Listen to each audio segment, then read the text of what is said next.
ഓനെ ഇങ്ങനെ ഓരോ ജനമായിട്ട് എണ്ണി നോക്കിക്കൊണ്ടിരിക്കുകയെന്നല്ലോ നമുക്ക് പേടിയാവുന്നു. കുഴപ്പമുണ്ടാവില്ല.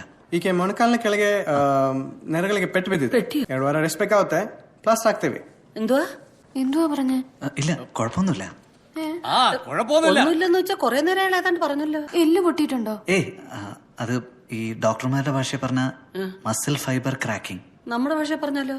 നമ്മുടെ ഭാഷയില് മുട്ടിന് താഴെ കണങ്കാലിന് കുറച്ച് മുകളിലായിട്ട് നല്ല പണി കിട്ടിയിട്ടുണ്ട്. അല്ലെ ഡോക്ടറുടെ ഭാഷ കേട്ടപ്പോഴേ ക്രാക്ക് എന്ന് പറഞ്ഞല്ലോ. ഞാൻ വിചാരിച്ചു കൊച്ചു താഴെ വീണ് തല ഇടിച്ച് വട്ടായി പോയെന്ന്.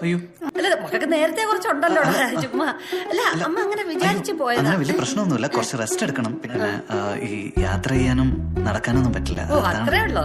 അയ്യോ പിന്നെ അരങ്ങേറ്റോ? ഉടനെ നടക്കത്തില്ല മോളെ. അതോ കല്യാണമൊന്നും അല്ലല്ലോ, അരങ്ങേറ്റമല്ലേ. ഇനിയിപ്പോ 2 ആഴ്ച മനസ്സമാനത്തോടെ ഇവിടെ തന്നെ താമസിക്കാമല്ലോ. വീൽ ചെയർ അറേഞ്ച് ചെയ്തിട്ട് നല്ലൊരെണ്ണെടുത്തോ. നീ ഈ നാഗവല്ലിയുടെ ഭാവം കളഞ്ഞേച്ചൊന്ന് അടങ്ങു വെച്ചേ. ഉണ്ടക്കണ്ടെടുത്ത് അകത്ത് പോയി. ആദ്യമായിട്ടാ ഞങ്ങളുടെ ഗസ്റ്റ് ഹൗസിൽ വന്ന ഒരാളെ ഇങ്ങനെ ആശുപത്രി കൊണ്ടുവരേണ്ടിയിരുന്നു. ഓ അത് സാരമില്ല, ശീലമായിക്കോളും. പ്രഭാകർ സാറ് ഇങ്ങോട്ടെങ്ങാനും? ഇല്ല അങ്ങേരുടെ കാലടിഞ്ഞ് കിടക്കുക.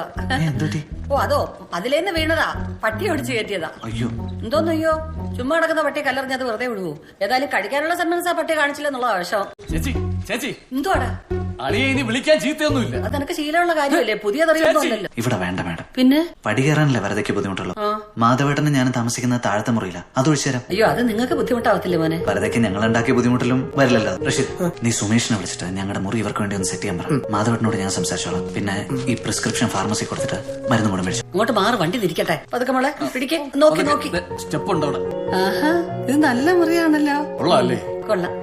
ചേച്ചി ആ പ്ലാസ്റ്റർ ഇട്ട കാലത്ത് മുകളിൽ വെക്കണം. നടുവയ്യാത്ത ഞാൻ പൊക്കി വെക്കണം. നിനക്കായാലെന്താ? അളിയന്റെ 18 മിസ്കാള്. ചേച്ചി ഒന്ന് തിരിച്ചു വിളിക്ക്. എടുത്തോണ്ട് പോടാ. ഒരു ഹൃദവും ഇല്ലാത്തവൻ. നല്ല രസം. ദിഗച്ചേ നീ ആ ഫോൺ എടുത്ത് എന്റെ ഒരു ഫോട്ടോ ഇട്. നല്ല പോസ്റ്റാണ്. നിന്റെ ആ ഫാമിലി ഗ്രൂപ്പിലിട്. എന്നിട്ട് മോം റിലാക്സിംഗ് അറ്റ് മൂകാംബികാന്ന് കൂടെ കൊടുത്ത് പേറ്റിരിക്കട്ടെ. എല്ലാരും കാണട്ടെടി, കണ്ട് അസൂയപ്പെടട്ടെ. ഇവിടെ തന്തയുടെ തുറിച്ചു നോട്ടം കുശുമ്പോ അതുപോലെ തന്നെ. ഗ്രൂപ്പിലില്ലാത്തവരെ ഞാൻ തന്നെ ഫോൺ ചെയ്ത് സംസാരിച്ചോളാം. അതിന് നിന്റെ സഹായം വേണ്ടല്ലോ എനിക്ക്. സൗദേ ഞാനാ. എങ്ങനെയുണ്ടടി? ഞാനിവിടെ മൂകാംബിയിൽ ഒരു വലിയ റിസോർട്ടിലാ.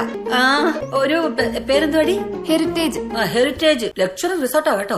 കാശ് കൂടുതലാന്ന് വെച്ചാൽ ശീലിച്ചൊക്കെ മാറ്റാൻ പറ്റുമോ?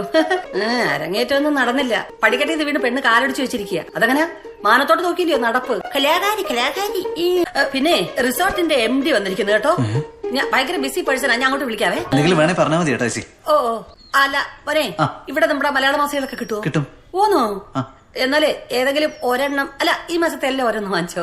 നിനക്കല്ലേ വേണ പെണ്ണെ? ജാനകി സുബ്രഹ്മണ്യത്തിന്റെ ലേറ്റസ്റ്റ് ഡാൻസ് പ്രോഗ്രാമിന്റെ DVD കിട്ടും. ജാനകി സുബ്രഹ്മണ്യം? അതെ, ജാനകി സുബ്രഹ്മണ്യത്തിന്റെ കൃഷ്ണലീലയല്ലേ? എന്റെ ഞാൻ തരാം മോനെ. അതെ വരുമ്പോ 2 പാക്കറ്റ് ലേസൂടെ മേടിച്ചോണേ. പച്ച മതിയേ, പച്ച. നല്ല ഇറക്കായി. ഏത് കളർ ലേസാ വേണ്ടത്? പച്ച. മേളുടെ മുറികളിൽ ഇനി ആരെങ്കിലും വീഴാനുണ്ടെങ്കിൽ പെട്ടെന്ന് അതിനുള്ള ഏർപ്പാടേ. കിടത്താൻ എന്റെ മുറിയുണ്ട്.